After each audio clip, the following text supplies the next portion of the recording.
Humility is one of the most important qualities which you must have. Because if you are humble, if you make people realize that you are no threat to them, then people will embrace you. Welcome to the Fidelis Leadership Podcast, a place of learning for those who aspire to leadership excellence. Here's our host, 𝐷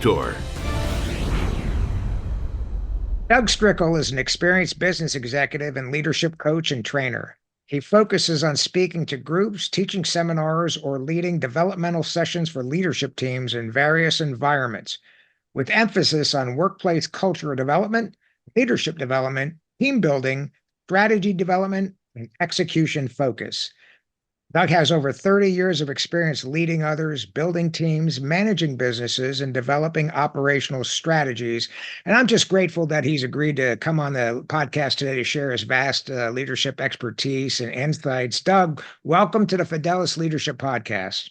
Well, Mike, thank you for having me, and thank you for your years of service, for what you've done and what you're doing today, building leaders. And I just appreciate everything you have done and are doing, Mike. So thanks for having me. Oh, thank you so much. I mean, I think it's a mutual admiration society here. I see your posts on LinkedIn all the time. And since you started posting, I'm like, okay, this guy knows what he's talking about, And there's a lot of people out there that are kind of a mile wide and an inch deep, but aside from your resume, which people can quickly ascertain, you've been there, done that. Your leadership content that you put out there is second to none. And I truly mean that, and I've learned from you. So I am thankful that you're here. And so before we get into the meat of it, the intro didn't do you justice. What more does the audience need to know about Doug Strickel? I'll tell you, Mike, I've had a passion and a desire for leadership since I was young, in junior high school, just playing athletics. Not necessarily the most talented player on the team, but one that understood the value of teamwork and the value of bringing out the best in others and working together. And I've kind of taken that into the workplace, over 30 years. And Mike, I've seen examples of folks who did that well and have worked in some examples in some organizations and situations where, quite frankly, it wasn't done well. And I just really developed over the years a passion for creating better workplaces through leadership development. I fully believe that so much rests and falls on the quality of leadership at various aspects of any organization. And I think if we can invest and develop leaders, not supervisors and managers, but going beyond that to true leaders, that we can create workplaces in all different types of segments that'll create work environments, cultures, if you will, that people want to be a part of, that can thrive in and feel cared for and valued and deliver results. And so that's really been a passion of mine, is not just to deliver results in business, but to create work environments and workplaces that people just desire to be a part of and feel vested in and feel engaged with, and where work doesn't have to be a chore, Mike. It can be something we don't have to dread. Yeah, I agree with that. I love that. We're very much aligned on that. We're following the same script, so to speak. And yeah, I agree with that. I love it. So before we get going, I always try, in case some of the audience doesn't know who you are, what does your company do? Who do you help? What problems do you help leaders solve? Yeah, Mike, I retired, so to speak, from the business community a couple of years ago after almost 35 years of service with a couple of large national organizations. And I really don't like using the word retire, because I had no intention of ever not adding value somewhere. So I created Strickel Leadership Development, just a LLC on my own, to try to be more targeted at developing leaders at all levels for any type of organization, whether it be a frontline supervisor all the way to a leader or president of a company, providing leadership training, providing one-to-one coaching where that's where needed or desired. And also something like I've seen really grow is this idea of coming and helping a company with strategy and interweaving that leadership people focus into that strategic focus for the organization. So really, I just want to be able to add value wherever I can. agencies, organizations, educational institutions, for-profit, nonprofits. I don't discriminate anywhere. It's wherever I can add value with a heavy emphasis on creating a workplace culture through leadership development. Yeah, I love that as well. Now, you may have already done this, Doug, in the first when I asked you about who is Doug Strickel, because I think you might have gone into this a little bit. But if I met you in an elevator and you're going to the 70th floor, I'm going to the 30th, so we only got a little bit of time together, and I knew who you were, I recognized you, and I said, Doug, give me your philosophy on leadership. And obviously, we only got about a sentence or three to do it. Yeah. What would you boil down your philosophy of leadership to be? Yeah, I really agree with John Maxwell's leadership's influence. It has nothing to do with position or title or necessarily even rank, if you will. It's the ability to take a group of people, unify them around a common purpose, and to take them to a place they couldn't go on their own. It's leadership, again, it's not about the position or the title, it's about followers. I firmly believe, Mike, followers make one a leader. And I think that's Yeah. really key to remember. Yeah, well said, well said. Well, I can't let you start without the timeless question I ask everybody, leaders born or made? Yeah, I'm definitely one that says, I say developed, but I'm on your made side. I believe that, leadership, again, if you think about having influence and attracting followers and people willingly choosing to follow you, people choose to follow people that are competent, that care about them, that can communicate with them, that display honesty and trustworthiness. So when you think about those attributes can be developed. They can be learned. And they should Yeah, never stop being developed and growing, as a matter of fact. So yeah. I'm a big believer that leaders are developed, that you're not born necessarily with those. So and anyone can aspire to lead in certain elements. Yeah, I agree with that. Let me ask you thoughts on this. I think that there are some people that are born with natural leadership aptitude. They surface as leaders as early as the first grade, captain of their Sure. midget football team. Now, that said, if those people don't continue to learn and develop as leaders, someone born with just average or even below average leadership, what we would call leadership aptitude, leadership is, I agree, a learned skill, and it has nothing to do with genetics or natural talent. If you put in the reps, you can greatly and quickly eclipse the guy or gal that was blessed with the natural ability at it. Thoughts? Oh, I completely agree. And I think I'm a living testimony to your statement there, because early on in my life, I was not one that was prone to speak up or to take charge or to guide a group into making a decision. But over the time, I've seen the importance of that and the value in someone leading with not a self fulfilling desire, but a selfless desire, looking out for the betterment of the group, not oneself. And so I've developed that over time and still developing, Mike, even at my age now, at 59 years old, still seeking to Yeah. develop. So I'm completely with you on that. And I think I'm a testimony to your statement. Yeah, I agree with that. And I echo your comments. I'm 67 now, and I'm still very much a student of it. I say I'm at the height of my game as a leader. Experience-wise, I've run into very few situations I've not seen before, but not a week goes by that I don't hear something from someone like you or a 27 or a 35-year-old, and I'm like, where have I been? How have I been in this game so long and never heard that quote or that saying or thought about that technique or insight? Right. So the journey's never ending, and I've accepted that. And so I am a teacher student for life, and I love it. And I know you feel the same way. With lifelong learners and lifelong leaders. How about that?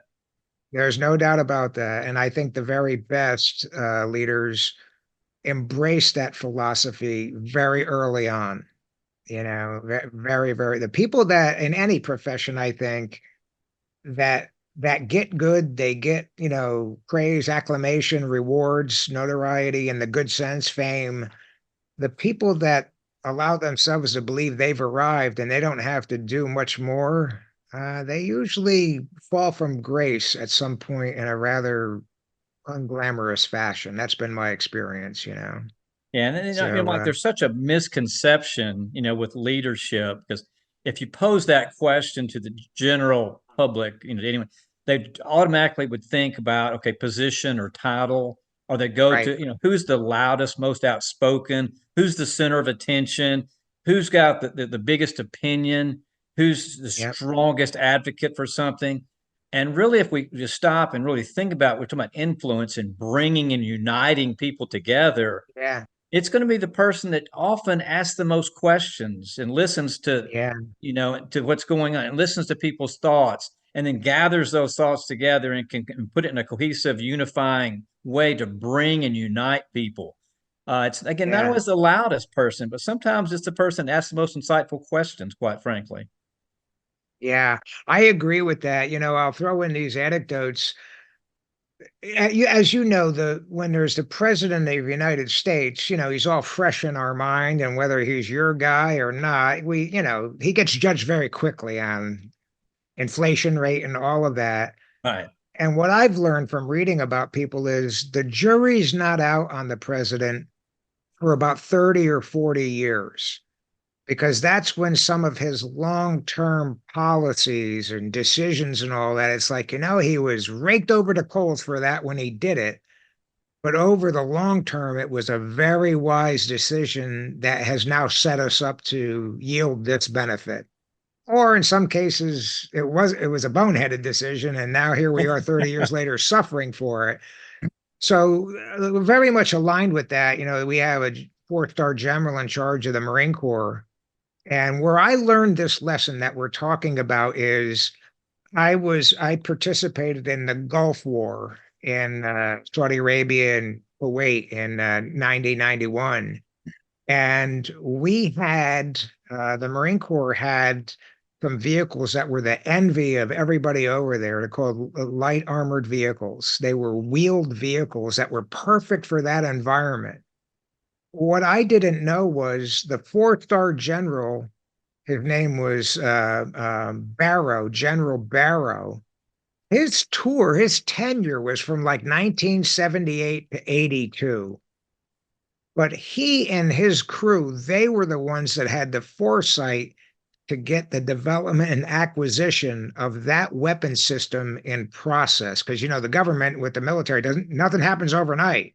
Right. And so decisions and foresight that they had in the late 70s, early 80s enabled us to do really well over there. And that was a profound, enlightening experience on me. It's like, it's not necessarily what you're causing to bear at the time, it's the influence that your decisions and foresight and all of your executive thought and judgment leans out for the organization years, maybe even decades into the future. I never forgot that. And it's very instructive I think for leaders, especially leaders at the executive level. Your thoughts?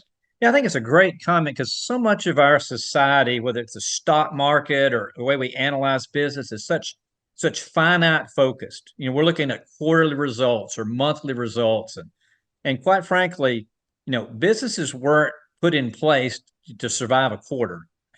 Companies were established to fulfill a purpose, hopefully for an infinite time period.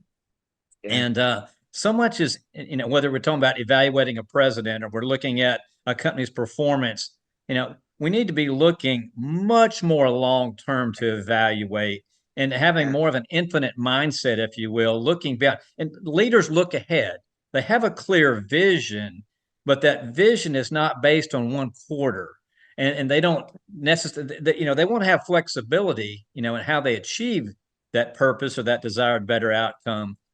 But the strategy, the purpose, the just cause, if you will, doesn't fluctuate quarter to quarter based on whims of public opinion.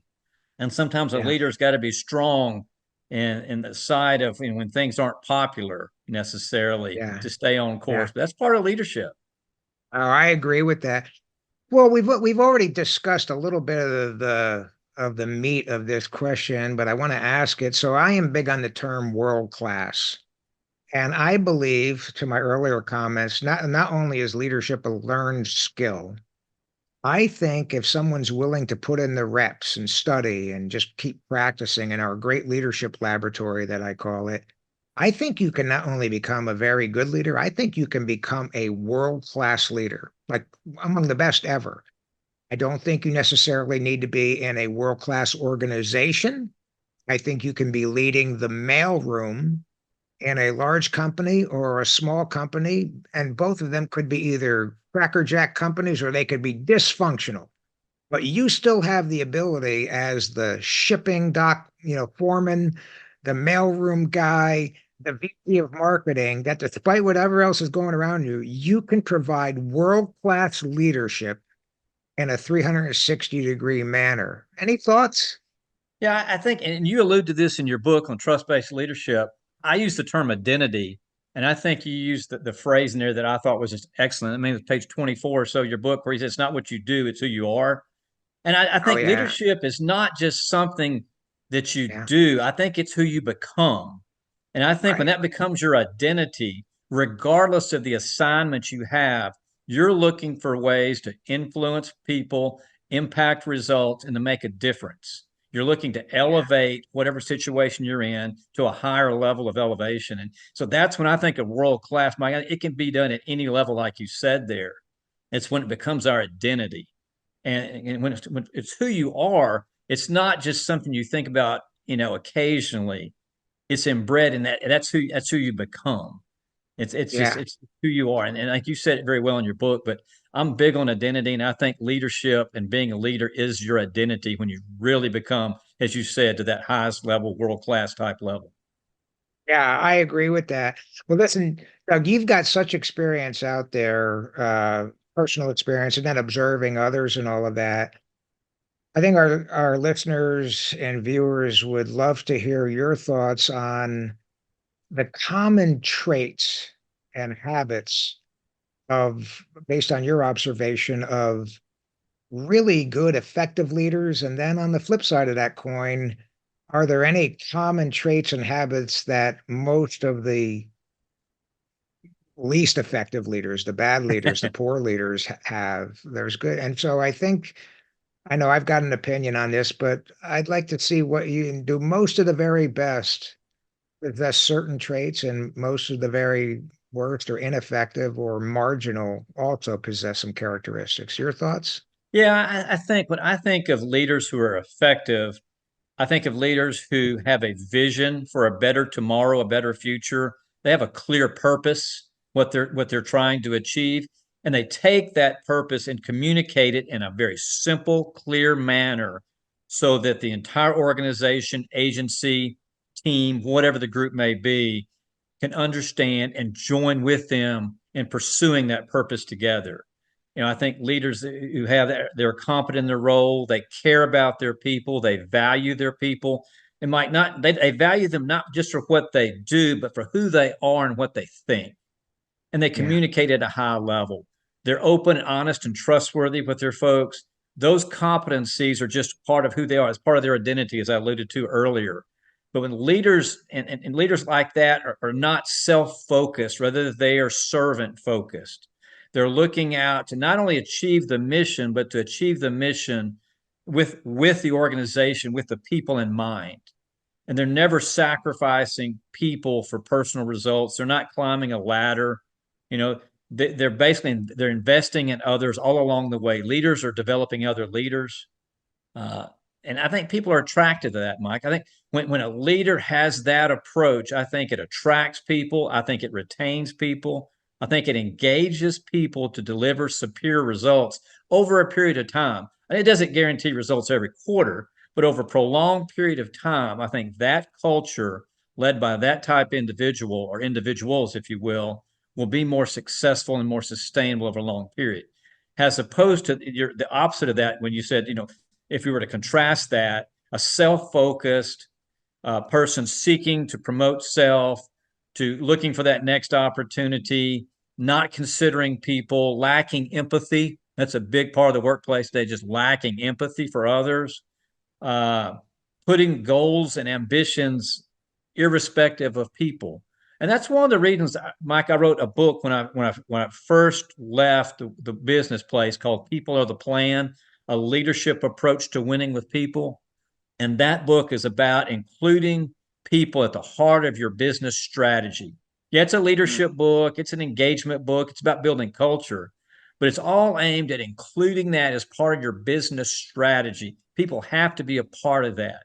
And I see so often today, Mike, when people want to cut back on spending and cutting costs and trying to get that quarterly earnings up a little bit, they look at cutting development, they look at cutting, training sessions, development sessions aimed at leadership growth, and it's viewed as discretionary, which I view that as not just the opposite of discretionary, but it's essential to deliver long-term results. And so many businesses and organizations, agencies today, I don't think they have that mindset just yet. I agree with that. I was just talking about this with another client the other day about how he's in retail, pretty high up, and about how many businesses, but especially retail, they don't invest in any training in the managers of a local Hardee's, Shoney's, or whatever. And so the executives could be great. The guy in charge of the restaurant could be great, but the shift managers may be untrained, not that motivated, not that good. Yet studies show the reason why people leave in all industries at all levels is their immediate supervisor. So you have people say, well, we can't afford to train our managers in our 132 chain stores, restaurants. Therefore, we're going to accept 78 or 80% of turnover of the people that wait on our customers, that have the greatest chance to create ill or bad will. And they're out of there because they like it. They're paid well. They make good tips, but they can't stand Susie or Frank, their shift manager. It's just counterintuitive. And I know you're grinning because you see it all the time. It's the same strategic colossal mistake that happens over and over and over again. Any additional thoughts on it? Again, whether they're dealing on a retail basis directly with the customer or a manufacturing basis dealing directly with the product, those frontline supervisors and managers are the ones neglected the most, and they have the most impact on the organization. If you really get that, that's where all the strategy we talk about, that's where it's executed. If we don't execute at a high level, at the basic level of revenue stream where the business actually takes place, Mike, it doesn't matter what the strategy is if we don't execute it. And we don't want to invest in the very people that could help us execute more effectively. Yeah, I absolutely agree. One last thing on this topic. You talked about both sides of the coin, had some great insights. My theory, and I want to hear your thoughts on it, whether you're on the good side of the coin, you're exhibiting these traits, or you're on the bad side, even if the bad side leaders they feel this way and they're trying to conceal that they have some of these traits, like, I don't really care about my workers. I just care about Mike, about numero uno. Do you agree that it's inevitable and pretty quick that a leader's people can ascertain pretty quickly whether this person's on the good or bad side from a philosophical standpoint? Like, this gal is a new leader. She's trying hard. She's making mistakes, but I can tell that she's a good person and she has the company and my best interests at heart. And that cannot be disguised, in my opinion. People, and it could be a brand new worker, 6 weeks or 6 months in the job, but for some reason it's human nature, and they can tell this person really doesn't care squat about me. Thoughts? Yeah, people will only follow a leader who has credibility with them, Mike. They've got to have credibility, and credibility, a lot of it is honesty. Hey, as a leader, I've made a mistake. I'm going to own it with my team. I made the mistake. I made this decision. It's on me. People don't expect us to be perfect as leaders. They do expect us to be honest. And I believe that when we're honest with folks, we not only tell people what we need them to do, but why it matters, why it's important. We take the time to do that. I think we've stepped over from just managing to leading. Managers tell people what we need them to do all day long. That's important. Here's what I need you to do. But a leader will take that next step, Mike, and here's why it matters. Here's why it makes a difference. Here's why we do it this way. Here's why it's going to help your safety. And taking that extra few minutes, I think, makes a huge difference with an organization. Being honest, I think, makes a huge difference, because we're looking to build credibility so that people will willingly choose to follow us. And Mike, I think it's just taking the time and making the effort to do it. And if you haven't done that in the past, if a listener's out there say, I've never taken the time, I've just been a manager. Well, okay, let's own it. Let's go to our group, our team, our organization, and admit that and say, look, I want to move into leadership. I want to not just be your manager. I want to, earn your leadership, your followership, if you will, to my leader. And that's what I want to do. And here's how we're going to go through that. I think that means a lot to an organization, and people are receptive to that. I agree entirely. And it goes right into the next question I'd like to ask you is, you're talking about credibility. And I think what you're saying is leaders not only have to have credibility in the subject matter. Do you know what's going on in a company? You don't have to be as good at me at the operation, but you got to know what's going on. So there's an operational credibility that's required.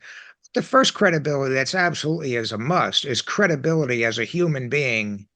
To me, credibility as a person. Are you a good person? I don't care if you're Steve Jobs and a wizard, a once in a generation genius. If you're not good to me, all that's moot as far as I'm concerned, because it's not good for me.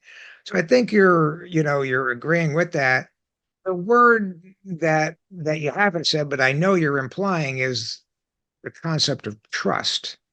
When you're saying building credibility and all of that, and moving into management and all of that, I think you agree. I mean, I believe in it so much. I titled my book after trademark the term trust-based leadership. I think, a leader can have everything: smarts, intellect, experience, everything.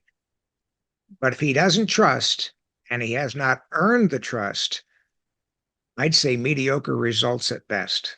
On the flip side, on the flip side, if a person has earned that credibility, the trust of his people, they will run through a brick wall, not only to get the job done, but to not let you fail. And I'm living testimony. I've been in charge of so many things in the corporate world. I had zero expertise, zero experience, zero formal training. I admitted that, did what I could to enable the teams, and without fail, they rose to the occasion and produced magnificent results every single time. And I'm not alone on that. That's the hallmark of good leadership. And Alan Mulally took over Ford Motor Company. He's not an auto guy. He was an airlines guy, and led them to some of their most prosperous years ever. I mean, they were losing billions of dollars when he took over. Yep. And initially it was like, who's that? He's not even an automobile guy, pretty smart guy, and knew what he didn't know, and got people involved to the point of your book, by the way, which I've read. And remind me, I'm going to ask you at the end of this podcast, how can people find the book? I've got your book. I've read it. And it's super good. It's a good read, if I say so myself. Well, thank you for that. And I just want to comment on your company with trust there.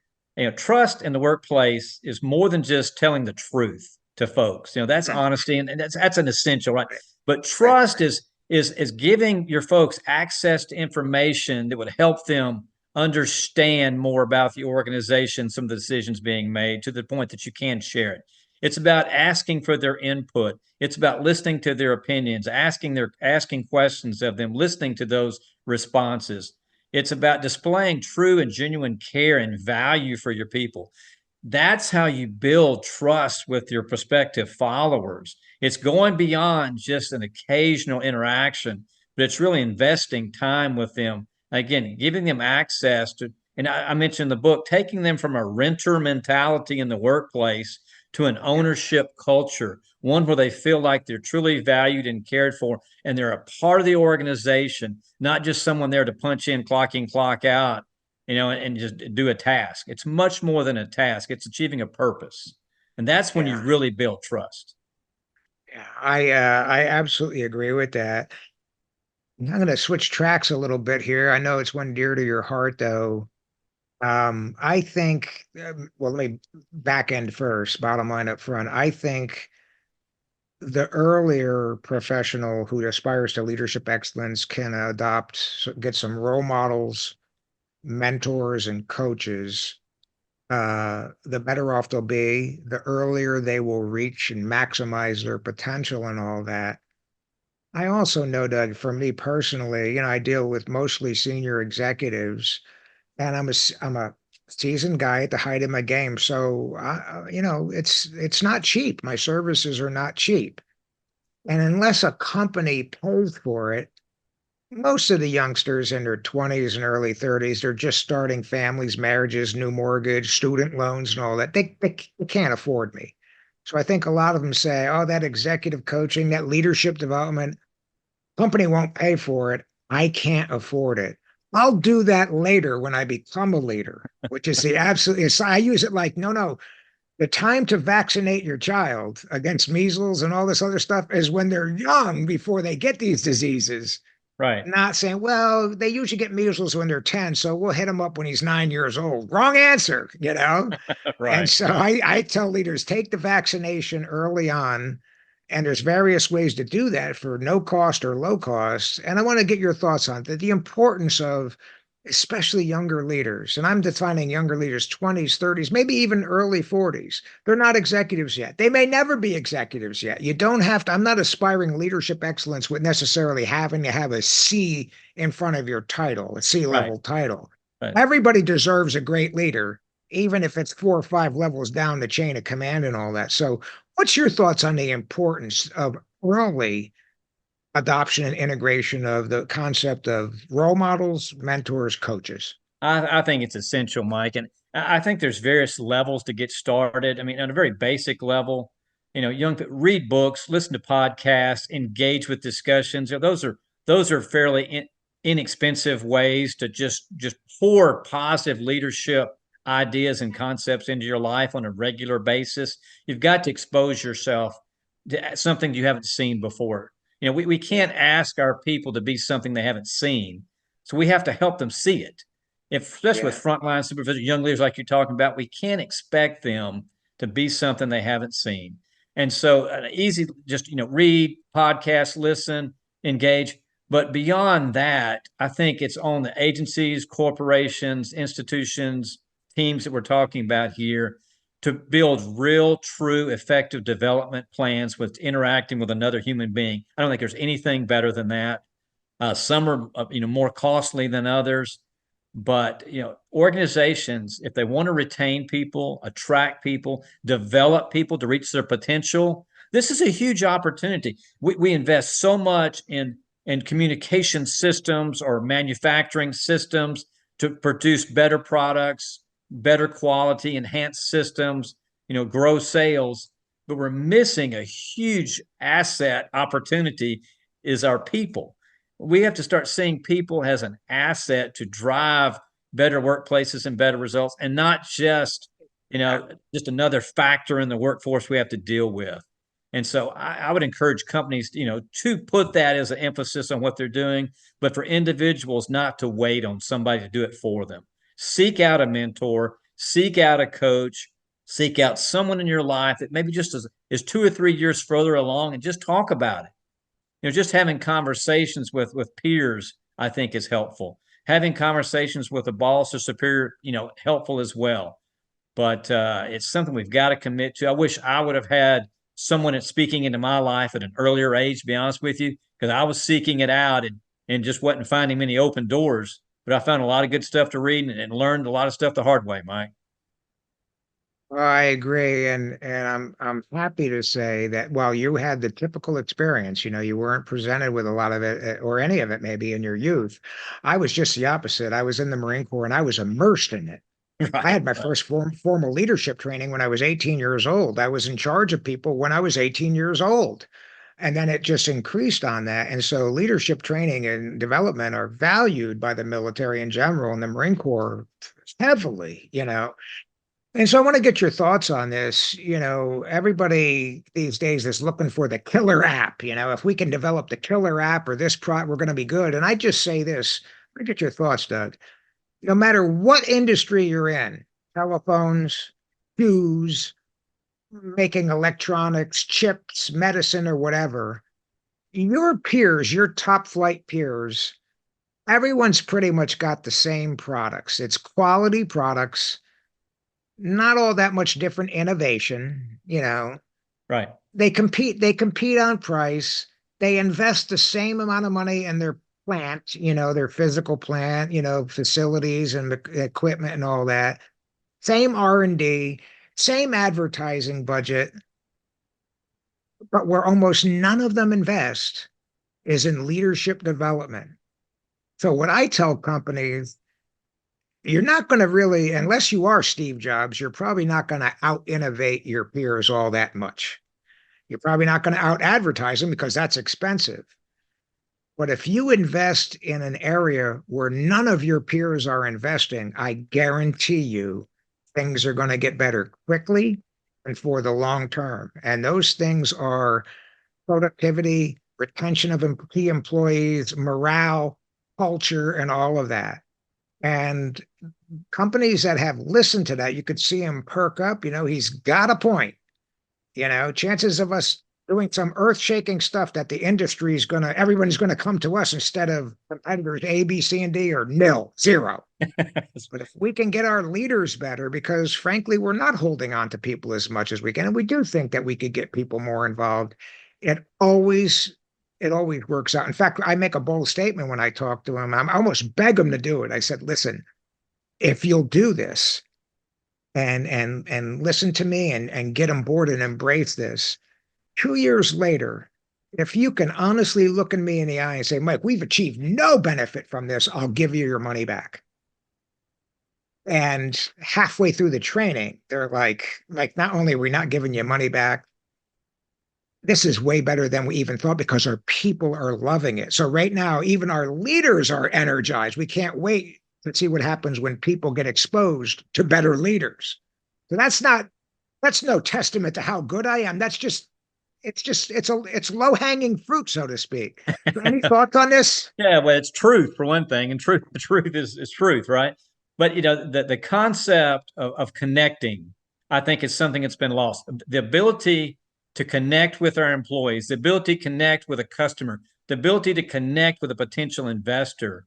We've lost that connection, that ability to communicate with people in a one-to-one, face-to-face group, getting away from social media, getting away from relying on a PowerPoint presentation, getting away from relying on an app or some sort of technology, but the ability to truly connect with people, leaders connecting with the workforce, people connecting with their customers. That's a differentiator today. Those are the folks who are able to, as I said earlier, attract and retain people. Those are people who attract new customers, and with a market of parity in almost any segment you talk about. As you said, competition's there. If you think you're innovative one day, they're going to catch up with you the next day. But where you want to differentiate is your ability to lead and connect with people. And I think we've lost that to a great extent. And I think we've got some bright people coming out of colleges and universities today, some great thinkers. They want a better workplace and they deserve a better workplace. But we have to help them connect with people again and able to, to lead, communicate, have a verbal conversation and listen and work through a conflict, work through a difficult situation together and not run from it. Those can be key things we're going to have to be able to do over the next few years. Yeah, I agree with that. And I wanted to make a statement, and I'm going to cite a study, but I don't know where the study was. I could kick myself in the butt for not downloading that and use it because I cite it quite often. To your point about college, people coming out, someone did a study several years ago, within the last 20 years, of several Ivy League schools. So these are quality schools, quality educations, and they gave them a suite of leadership examinations before they were even freshmen.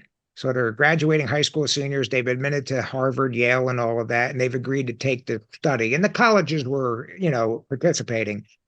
And they asked them leadership questions. And then they didn't do another thing until they were maybe a month before graduation, and they gave them the same survey. You probably know where I'm going with this. the results indicated that while the person knew a lot more about physics or humanities or whatever their major was, they hadn't increased at all in their knowledge and competence of leadership and leadership fundamentals. So the message is, you may have a high-powered degree or just one from, East Kentucky State Doesn't Technical matter. School or whatever. Right, right. But unless you took some specific focused leadership courses, training, don't think that you've learned about leadership, at least from a formal. You may have learned it from your coaches or your professors or something like that.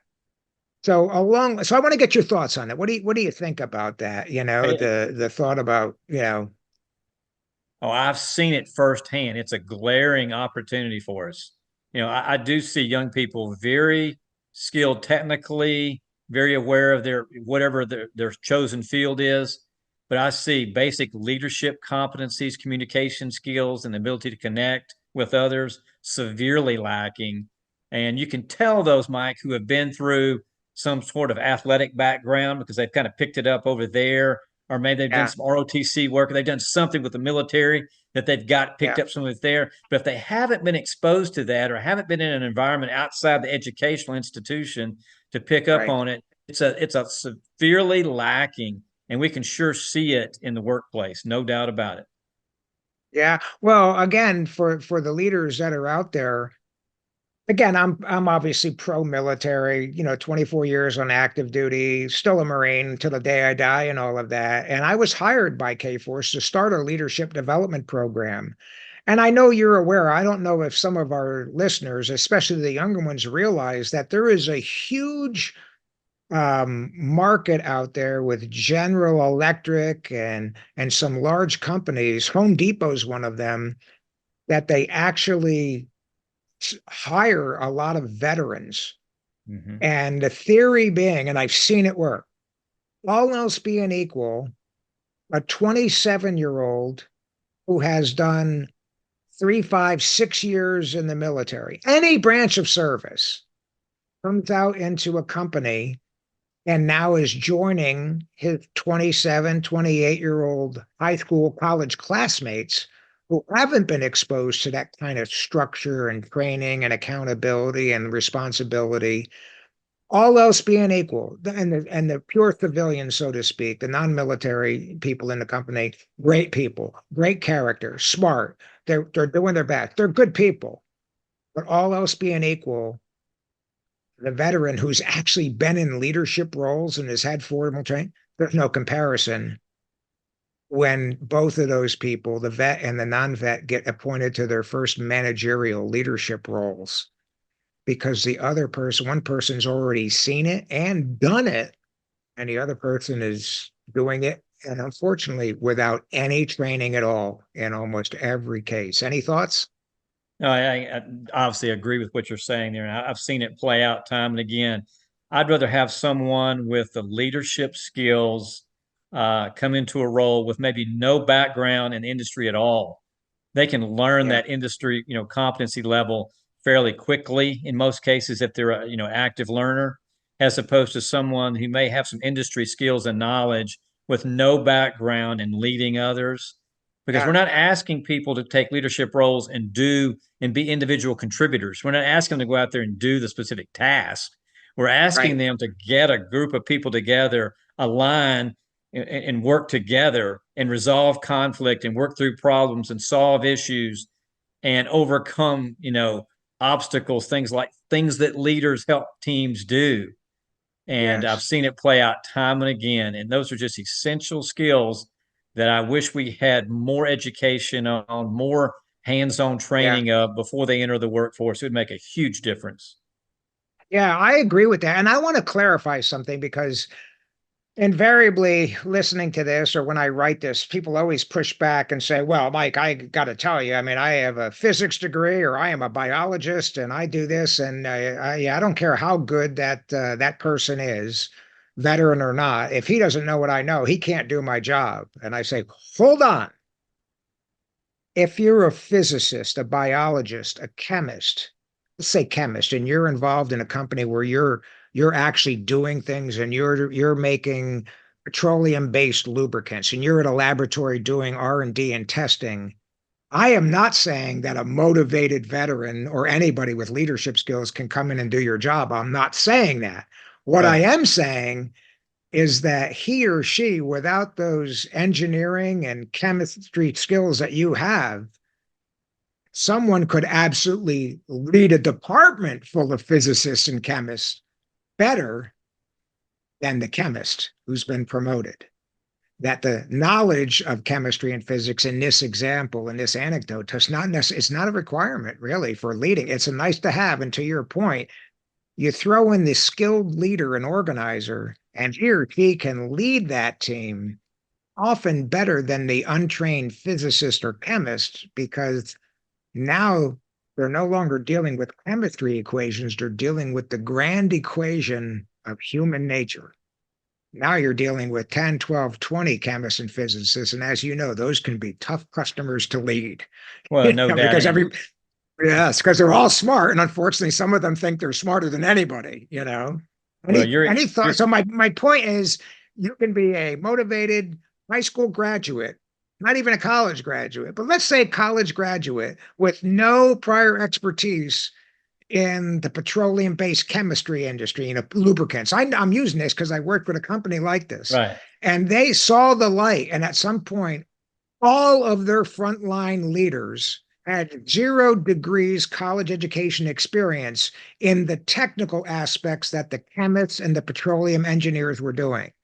And they said, we stumbled around for decades insisting on making chemists into leaders. And many of them didn't want to become leaders. They loved being chemists in charge of their own work. They didn't want to be in charge of Fred, Harry, and Sue. Right. That's right. In charge of themselves. Any thoughts? No, you see it all the time. And there's nothing wrong with being an individual contributor in a role that you're an expert at. That is a worthy endeavor.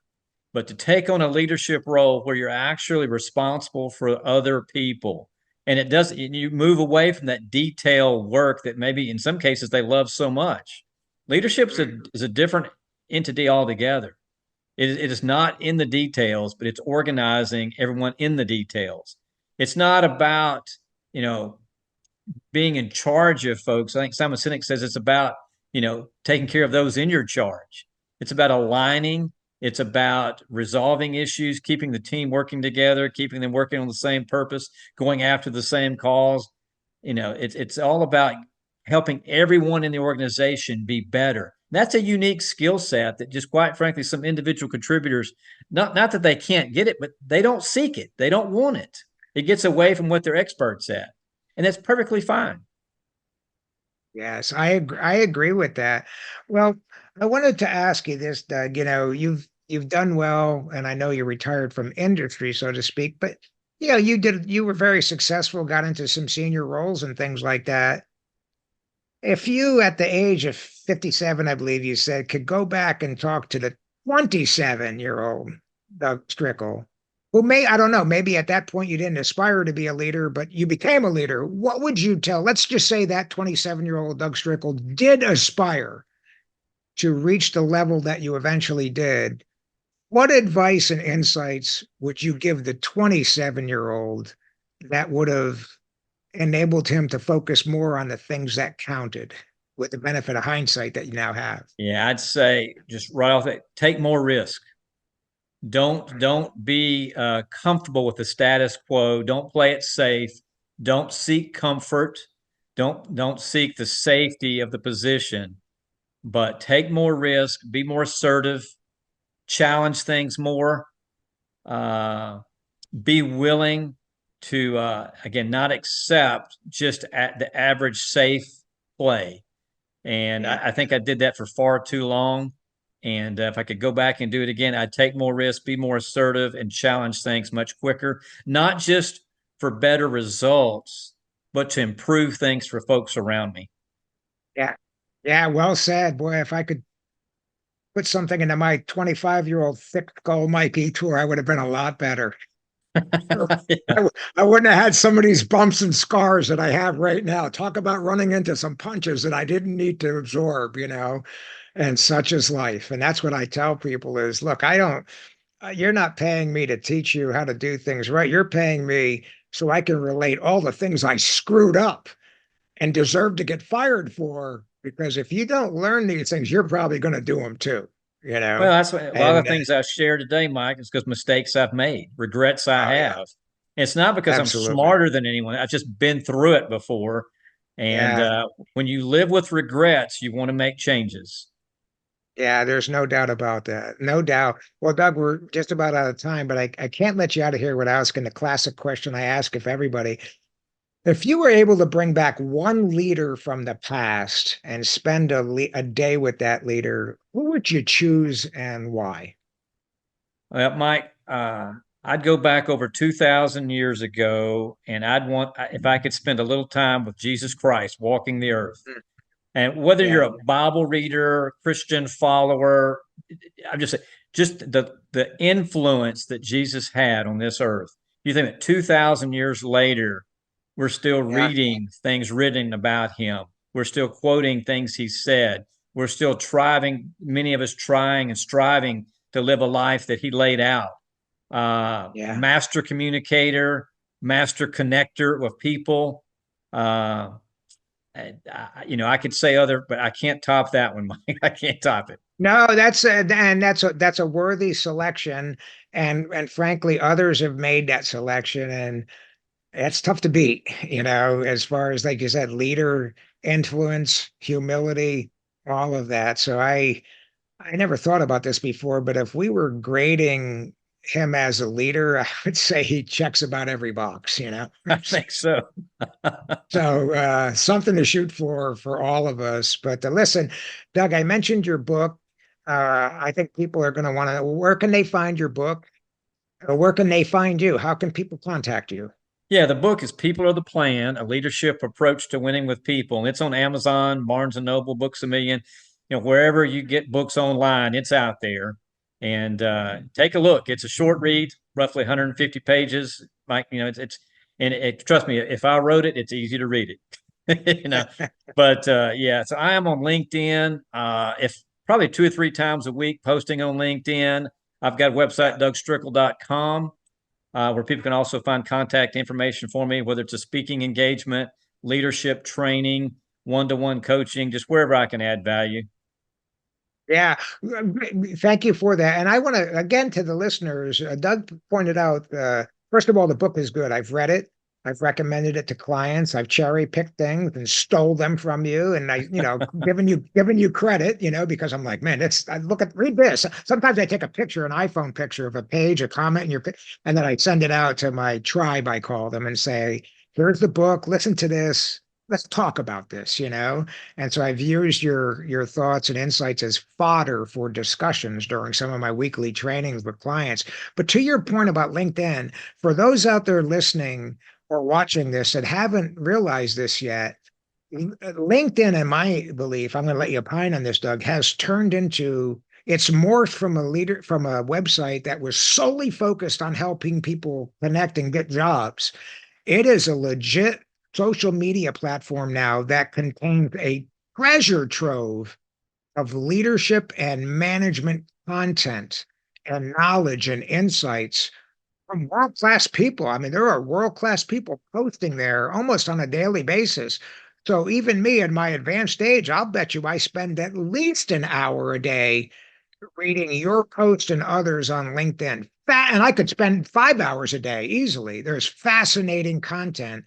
And so for the folks whose company aren't providing leadership training and they don't have the funds to hire somebody, well, there's a lot to be gained on LinkedIn, YouTube, and all these social media things for that platter. Any thoughts? Yeah, Mike, there's just tons of stuff on leadership. I'm trying to post 2 or 3 times a week out there. It's a great place to go and get content. Doesn't cost anything. It's just a great resource. So if you're not on LinkedIn today, take a look at it.